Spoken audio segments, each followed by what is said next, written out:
Have you ever read about heaven or the underworld in the Bible and just wished you had, I don't know, a map? Well, it might surprise you to learn that the ancient texts actually lay out a really detailed cosmic geography. Today, we're going to be your guides through that very map. We're going to unpack the different heavens, the spiritual realms, and believe it or not, what clouds have to do with any of it. So, here's our game plan. First, we'll decode what's meant by the three heavens. Then, we're going to figure out where all the other spiritual realms fit on this map. After that, we'll dive into the surprisingly deep symbolic meaning of clouds. And to wrap it all up, we are going to clear up all the confusion around the different terms for the underworld. Sound good? Let's jump in. All right, let's kick things off with the three heavens. Because here's the thing, when these ancient texts mention heaven, they're not talking about just one single place. Nope, they're actually describing a multi-layered cosmos. And we're starting right at the top. So let's ask the big question right up front. What does heaven actually mean?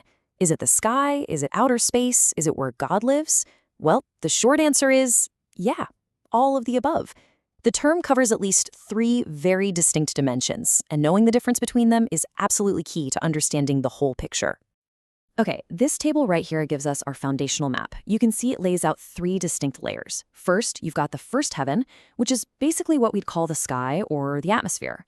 Next up is the second heaven, which is outer space. And then there's the third heaven, which is described as the spiritual dwelling place of God. Now, you might notice paradise is listed here too, but it's kind of separate. And trust me, we'll get to why that's so important in just a little bit. And see that cloud reference? That's a little clue that clouds are going to be a huge part of this story. So let's really break this down. The first heaven is our immediate world, right? It's the atmosphere, the troposphere, the stratosphere, where birds fly and where all our weather happens. The second heaven is what we call outer space. It's the realm of the sun, the moon, and the stars. And interestingly, the text suggests this isn't just some empty vacuum, but a realm of intense spiritual activity. And then, above all of that, you have the third heaven. This is a purely spiritual dimension, the place where God dwells. Okay, so we've got our three-tiered structure of the heavens down, but where does everything else fit into this? Let's start populating our cosmic map with some other key locations, from our own world all the way down to the realm of the dead. And this, of course, raises some pretty big questions, right?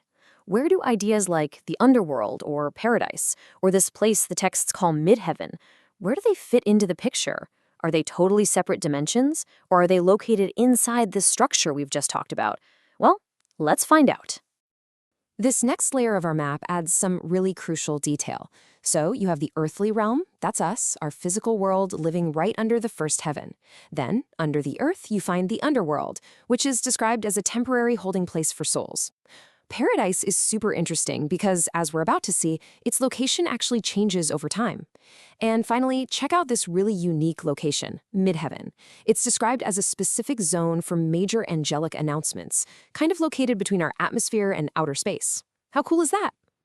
Now, this is one of the most fascinating shifts in the entire cosmic map. The texts describe paradise, which was also called Abraham's bosom, a name that really signifies a place of comfort and peace, as originally being a compartment within the underworld. But after Jesus' resurrection, its location fundamentally changes. It gets relocated, moved up to the third heaven, bringing believers directly into the presence of God. It's a total game changer. And this illustrates that transition perfectly. The writings suggest that after the resurrection, paradise was essentially emptied out and moved. What that means is the entire journey of a believing soul changed, like dramatically, from a state of waiting comfortably in the underworld to being brought directly into God's very presence in the third heaven. Okay, now for something really cool. Let's zoom in on a symbol that shows up across all of these different realms, clouds. Because in this cosmic map, believe me, they are so much more than just weather. They are packed with significance. So, think about it. What are we really seeing when the Bible mentions a cloud? Is it just a weather report? Or is it maybe a vehicle for the divine? A veil hiding God's incredible glory? Or maybe even a signpost pointing to a massive future event? Let's break this down by function, because it's fascinating. First, you have your natural clouds. These are in the first heaven. That's just weather, plain and simple. But then you have glory clouds, which are a physical manifestation of God's presence, the Shekinah glory, coming from the third heaven.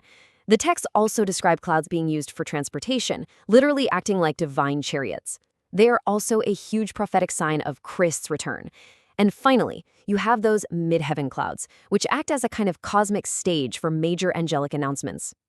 So, what this shows us is that clouds are an incredibly versatile and powerful symbol in this cosmology. Depending on the context, they can be simple weather, a visible sign of God's awesome glory, a mode of transport, a prophetic signal, or a cosmic stage. They're way, way more than just water vapor. All right, for our final section, let's go ahead and tackle what is often the most confusing part of this entire map, the different terms for the underworld. This really is the key question, isn't it? Words like Sheol, Hades, and Gehenna get thrown around and used interchangeably all the time. But the original texts make it really clear they refer to very different concepts and places. Getting them straight is absolutely essential to understanding the full picture. Think of this table as our Rosetta Stone. Let's just walk right through it.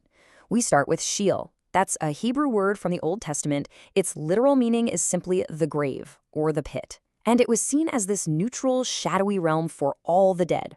Its Greek equivalent in the New Testament is Hades, but here the concept kind of evolves. Hades is a temporary holding place with clear divisions for both comfort and for torment. And finally, you have Gehenna. This is a Greek term that doesn't refer to a waiting room at all, but to the place of final judgment. Let's just zero in on this first distinction, because it's a big one. Think of Sheol, the Old Testament idea, as a general destination for everybody, a shadowy place without a strong focus on reward or punishment. But Hades in the New Testament is different. It's explicitly a temporary holding area before the final judgment, and it's clearly divided into separate places of comfort and suffering. Now, Gehenna is the game changer. It is not a temporary holding place. The texts are crystal clear that this term, which Jesus himself uses, refers to the final, permanent state of punishment after judgment. This is the ultimate destination, not the waiting room. So, look, if you remember nothing else from this section, remember this. Hades is the temporary holding cell. Gehenna is the permanent final sentence. The texts are very clear that at the end of time, Hades itself is ultimately emptied, and its occupants then face that final judgment. So when you put it all together, what you get is a biblical vision of the cosmos that isn't some foggy, undefined mystery at all. Instead, what emerges is a remarkably structured map with distinct heavens, specific spiritual realms, and very precise destinations for the afterlife. And that kind of leaves us with this final thought. When you have a map, you start to see the territory in a whole new way. How does knowing this structure, with its three heavens, its relocated paradise, and that critical difference between a temporary Hades and a final Gehenna, how does that change the way we interpret what these ancient texts say about our ultimate destiny? It's definitely something to think about. Thanks for joining us.